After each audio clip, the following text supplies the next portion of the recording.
মাছ এমনই একটা মাছ, এই মাছ যেইভাবে রান্না করা যায় সেইভাবেই মোটামুটি বেশ ভালো লাগে। চিংড়ি মাছটা করব নারকোল, পোস্ত, সাদা সর্ষে আর কাজু বাদাম বাটা দিয়ে।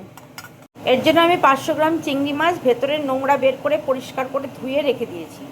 ওকে আমি হালকা ভেজে নেব। বাটনাটা আমি মিক্সারে করে নেব। তেলের মধ্যে আমি জিরে, তেজপাতা, শুকনো লঙ্কা ফোড়ন দিলাম। মধ্যে আমি বাটনাটা দিয়ে দিলাম। রান্নাটা কিন্তু আমি সর্ষের তেলেই করছি। সামান্য হলুদ আর একটু লবণ দিয়ে দিলাম।